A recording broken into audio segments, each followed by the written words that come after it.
Eh bien, bonjour à toi, je suis très content de te retrouver aujourd'hui pour une 344e vidéo sur le personnage de Kang qui me fascine. Sachez qu'on fera 344 vidéos par an sur le personnage.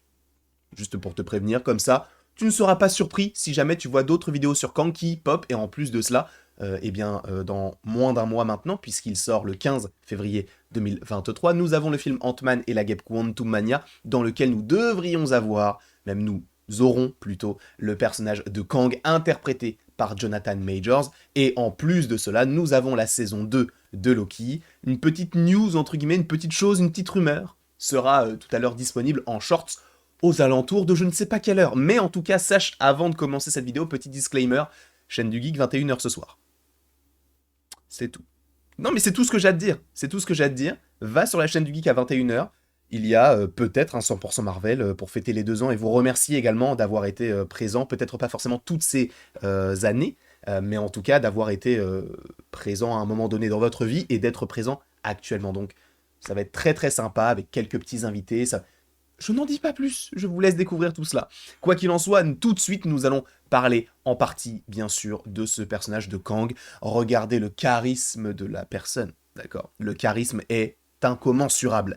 On va parler à la fois d'Avengers The Kang Dynasty, de Loki saison 1 et saison 2, et d'Avengers, de Ant-Man et la guêpe Quantumania, excusez-moi, et même en vrai, j'allais parler d'Avengers The Secret Wars, mais on peut aussi un petit peu en parler parce qu'apparemment il pourrait être également dans ce film-là. Mais concernant du coup ce petit personnage de Kang, j'ai une petite idée concernant le pourquoi du comment on a Kang maintenant dans le MCU. Alors pas forcément pourquoi on l'a maintenant, mais qu'est-ce qu'il veut faire maintenant. Et c'est pourquoi je vais te dire, attention, spoiler, si tu ne veux pas forcément avoir des théories sur Ant-Man et la guêpe Quantumania, si tu n'as pas encore vu la série Loki, si tu attends la saison 2 et que tu as peur de savoir ce que je pourrais te dire concernant cette saison 2 en termes de théorie, encore une fois, eh bien si tu as peur de tout cela, quitte la vidéo dès maintenant, puisque je risquerais de te spoiler. Jusque-là, c'est bon, tu es prêt? Est-ce qu'on est paré afin de parler de ce petit personnage? On va revenir à la genèse du personnage. On le découvre pour la première fois en juin ou en juillet 2021 dans l'épisode 6 de Loki, où justement Jonathan Majors interprète celui qui demeure. Alors, par rapport à son accoutrement, par rapport à son âge, par rapport à sa personnalité, on suppose que ce personnage de celui qui demeure est une représentation d'Immortus, donc un des variants de Kang dans les comics. Par ailleurs, si vous voulez des vidéos, ou en tout cas une vidéo sur les différents variants de Loki qui existent, toutes les itérations du personnage, sachez que Comics Guardian en a fait encore une fois une vidéo, et j'en ai parlé aussi sur la chaîne il y a de cela maintenant peut-être 1 ou 2 semaines, aux alentours de la sortie du dernier trailer, donc oui, ça doit faire à peu près 1 semaine et demie, en tout cas à l'heure où je tourne cette vidéo. Mais concernant le petit Kang joué par Jonathan Majors, ce qui est très très très intéressant, c'est que au début on ne savait pas que c'était lui. En fait, on l'a su parce que l'acteur avait été casté en 2020 pour jouer le rôle de Kang le Conquérant dans le film Ant-Man et la guêpe. Sauf que vu que c'est le même personnage et que tu avais beaucoup d'indices qui te laissaient penser que c'était bien Kang, le personnage à la tête de la TVA, on a compris que c'était bien un variant de Kang. De plus, il t'explique certaines choses, comme quoi, oui, il existe plusieurs versions de lui, des versions qui sont plutôt, on va dire, altruistes, qui essayent de travailler avec d'autres Kang afin d'échanger leur savoir, etc. Et d'autres qui sont un petit peu plus malveillants. Évidemment, supposément que dans le film Ant-Man et la guêpe Quantumania, ce Kang-là ne voudra pas forcément travailler avec autrui et se dire « Ah bah du coup, non, c'est bien, tu m'as donné une pomme, bah je t'en donne deux. » Non, tu m'as donné une pomme, je garde la pomme, c'est tout ce qu'il va faire.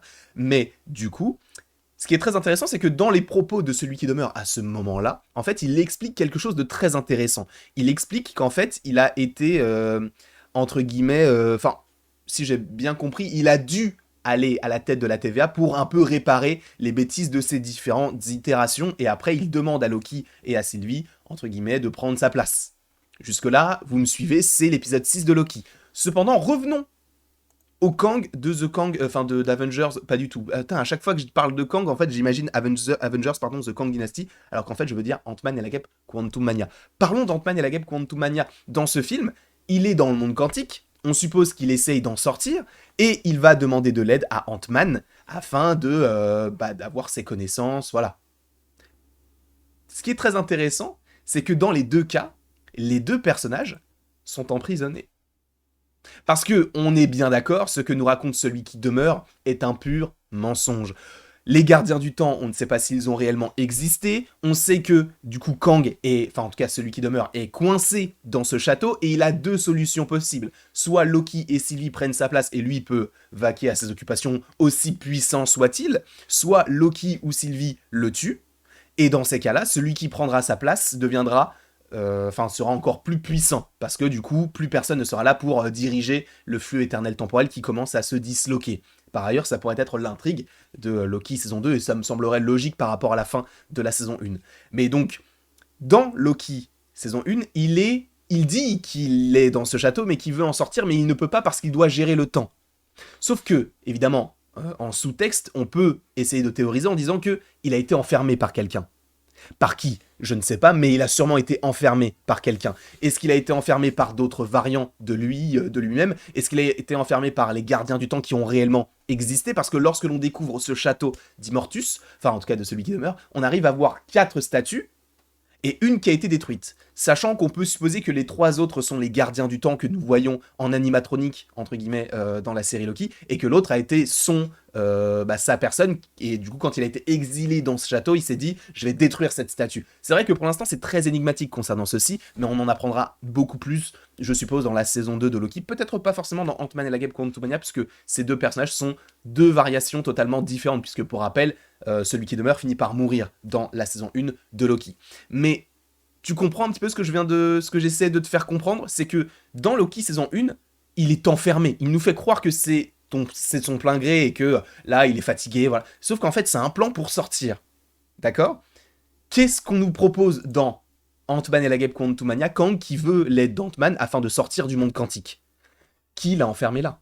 Pourquoi est-ce qu'il est là? Sachant qu'en plus de ça, alors attention spoiler, mais ce sont des choses qui sont sorties, mais je vais te laisser 5 secondes pour être sûr que tu ne veux pas savoir un possible dialogue entre Kang et Ant-Man qui a fuité, mais bon. En gros, je t'ai laissé déjà 5 secondes, mais en gros, dans cette petite vidéo qui aurait fuité, nous avons Kang qui... nous avons du coup Kang qui propose à Ant-Man à marcher, et Ant-Man lui dit « Frère, tu sais pas à qui tu t'adresses, je suis un Avengers. » Et tu as Kang qui dit « Un Avengers? Je t'ai pas déjà tué, toi ?» Ce qui montre qu'il connaît les Avengers. Alors, est-ce que les Avengers l'ont enfermé dans ce monde quantique? Est-ce que ce sont d'autres variations de Kang qui sont beaucoup plus gentils, qui se sont dit, lui, il faut vraiment l'enfermer? Et comment est-ce qu'on peut l'enfermer dans un monde où on est toujours sur Terre, mais où on peut rarement en sortir? Le monde quantique. Donc, c'est pourquoi je me dis que Ant-Man, il a réussi à sortir par 2 fois du monde quantique. Une fois parce que c'était de la chance, et une autre fois parce que il a utilisé la bonne technologie. Donc peut-être qu'il va... Kang va se dire, du coup, lui, il est allé 2 fois dans le monde quantique, il en est sorti 2 fois. Moi, ça doit faire des milliers d'années que j'y suis, et je n'ai toujours pas pu sortir. Peut-être que justement, il y a ce côté où il a été enfermé. Mais par qui a-t-il été enfermé? Des Avengers, d'autres variations de Kang, ou peut-être lui? Alors, c'est très bizarre, je sais, mais il faut rappeler que Kang est Nathaniel Richards. Évidemment, je crois que le père de Reed Richards s'appelle aussi Nathaniel, mais en gros, Nathaniel Richards, c'est un descendant de ce petit personnage de Reed Richards. Donc il est dans la même famille, et de toute façon on sait que Kang et les 4 Fantastiques sont notamment des personnages qui sont les uns contre les autres. Enfin, ils s'affrontent. Et c'est là où je vais t'évoquer une petite théorie par rapport au film Les 4 Fantastiques. Je vous avais déjà fait une vidéo comme quoi le film pourrait se dérouler dans une... comment on appelle ça? Dans une temporalité plus ancienne. Genre, j'avais prévu années 60, 70, avec des costumes un peu d'époque, etc. Ça aurait pu être cool, tu vois. Sauf que j'ai une théorie, là. Les 4 Fantastiques n'existeraient pas dans notre univers. Ou alors existeraient, mais seraient coincés, ça on en a déjà parlé, mais ce sont bien eux qui ont enfermé Kang dans le monde quantique, et ce, il y a de cela plusieurs années. Je pense que c'est ça. Alors, je suppose qu'on va expliquer pourquoi est-ce qu'il y est dans ce monde quantique-là, pourquoi depuis si longtemps, etc., pourquoi il va en sortir, qu'est-ce qu'il a fait depuis tout ce temps, je suppose qu'on va l'évoquer, mais je pense que les 4 Fantastiques sont à l'origine de cet enfermement, entre guillemets. Et allons plus loin, peut-être que dans le film Les 4 Fantastiques, le méchant sera ce Kang, mais ce Kang avant qu'il soit dans le monde quantique. Ça serait étrange parce que du coup on aurait déjà la finalité dans Ant-Man et la Guêpe Quantumania, mais on n'aurait pas la finalité de savoir où sont les 4 Fantastiques. Parce que peut-être qu'ils l'ont bien enfermé, ok, mais Qu'en est-il d'eux? Où sont-ils depuis tout ce temps? Personnellement, je reste encore une fois convaincu qu'ils sont bloqués dans le monde quantique, parce que si on te dit « Ah, mais en fait, ils étaient dans le Baxter Building, mais pendant les événements d'Avengers, bah, soit ils n'avaient pas encore leur pouvoir, soit ils n'avaient pas envie d'intervenir. » Ça serait trop simple, ça ferait trop Eternals, ça ferait trop les nouveaux personnages qui arrivent et qui étaient présents, mais qui n'ont rien fait parce que bah, il fallait laisser le film aux Avengers, parce que ce n'était pas prévu à la base. C'est un peu dommage, tu vois. Donc, c'est ce que j'imagine. Alors, peut-être que je me trompe à 1000%, mais je me dis, peut-être que les 4 Fantastiques ont enfermé ce Kang-là dans le monde quantique. Voilà. Et peut-être que ce sont aussi les 4 Fantastiques qui ont réellement enfermé Immortus, enfin celui qui demeure dans la Teva. Ça me semblerait plus étrange, mais on n'est pas à l'abri de tout cela. Je pense que les 4 Fantastiques va être un film hyper important. Je pense, parce que c'est encore une fois, pour l'instant, ça risque de changer, hein, je pense, mais c'est le film qui se passe juste avant The Kang Dynasty, et en général, les films juste avant les films Avengers sont hyper importants pour la suite du film. Notamment, The First Avenger était juste avant Avengers 1, et pour le coup, la scène post-générique de Captain America The First Avenger, c'est la bande-annonce d'Avengers. Ensuite, on a pour Avengers l'ère d'Ultron, alors pour le coup, on avait les Gardiens de la Galaxie, bon ça n'influe pas forcément, mais celui juste avant les Gardiens, c'était le film qui te teasait Scarlet Witch et Quicksilver, et ensuite on avait Black Panther qui nous teasait du coup le personnage de Black Panther, enfin qui nous teasait le Wakanda et l'affrontement, enfin bref. Tous les films qui sont juste avant les films Avengers sont hyper importants. Captain Marvel, bon pour le coup c'est un peu différent, mais elle nous teasait, enfin ça nous teasait le personnage pour Endgame, tu vois. Elle est pas forcément très utile, mais elle est présente et ça nous permet d'avoir un petit peu plus de contexte.